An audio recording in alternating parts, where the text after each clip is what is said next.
This episode of Techno Buffalo is brought to you by Gamefly. Welcome back to another episode of Rumor Roundup with me, your host Ashley Esqueda, or Not John, as everyone's taken to calling me on the internet. Rumor Roundup is the show where we take all the best tech rumors from all over the internet, smash them into an easily digestible capsule format, and deliver it to you every week. Well, this week we're talking about the Motorola X, an HTC One for Windows Phone, Facebook's foray into RSS readers, and the potential name of Nokia's highly anticipated EOS phone. This is Rumor Roundup, so let's get rumoring.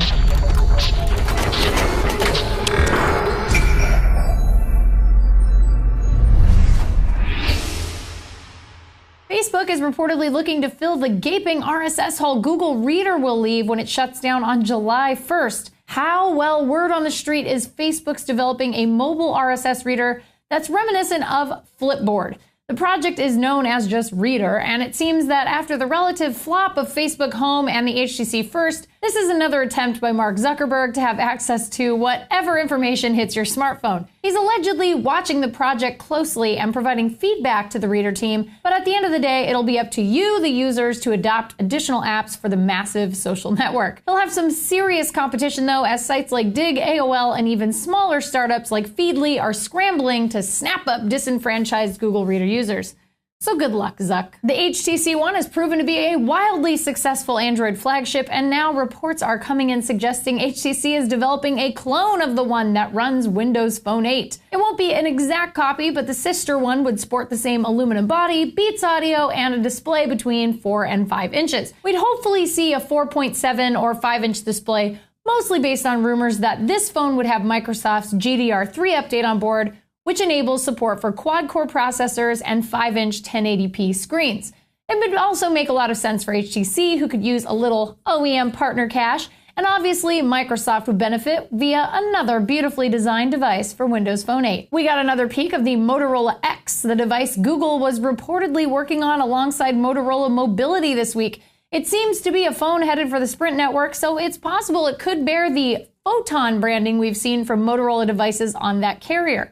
It's not confirmed to be the Moto X in pictures, but the source involved believes it is the Moto X and goes on to say the phone has an approximately 4.5-inch screen, Android 4.2.2 Jelly Bean, 16 gigs of storage, a 1.7 gigahertz Snapdragon processor, and 2 gigs of RAM on board. Those aren't exactly mind-blowing specs, but it'll be interesting to see how Google balances owning an active Android OEM with appeasing third-party companies like Samsung and HTC. The X phone is supposedly dropping sometime in September, but I think that actually seems a little bit late in the game for those specs. So let's hope we get a spec increase or a sooner launch. Lastly, we may have a name for the newest Windows Phone 8 flagship from Nokia, or Nokia, depending on where you live in the world. The long-rumored and highly anticipated Nokia EOS is a Win Phone 8 device with a 41-megapixel Carl Zeiss lens on board with Pure View technology.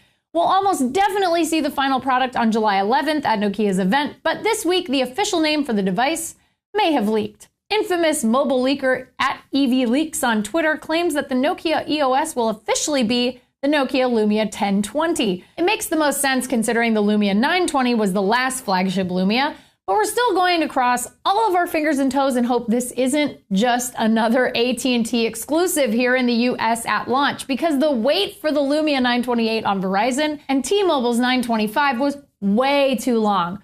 Also, carrier exclusives kind of suck, right? We're going to take a minute to thank our sponsor today, Gamefly. Buying games for your console can be pretty pricey, especially if you're a power player who eats up games like Last of Us for breakfast. So the best way to go about it is to rent your games from Gamefly. Gamefly is the largest online video game rental service and offers you a choice from over 7,000 new and classic titles across all consoles and handhelds.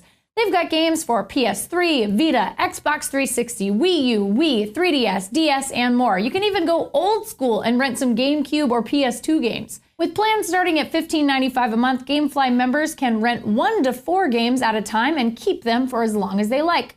There's no late fees, no due dates, and shipping is always free. Once you're done playing a game, send it back and Gamefly will send you the next available game on your list. Boom! Just like that. Super easy. If you really like the game you're playing, simply click Keep It on the Gamefly website and the game is yours at a discounted price. Gamefly even mails you the case and manuals free of charge. Techno Buffalo fans, you guys out there get a 15-day free trial when you go to www.gamefly.com/technobuffalo. Make sure you use that link so they know we sent you. One more thing before we go, I want to tell you guys about Driven, our car-centric show over on TechFeed. John Redinger, the actual John Redinger, not John, which is my name, here on Techno Buffalo's channel. So you definitely want to check it out. Just click right here. Click there and you'll be able to see the episode. Thank you so much for watching another episode of Rumor Roundup. We hope you enjoyed it. Leave them comments down below and we'll be back next week with a whole new group of rumors to discuss. Give us a thumbs up if you like the show. We always appreciate that. And be sure to visit technobuffalo.com for all the latest and greatest tech news. See you next time.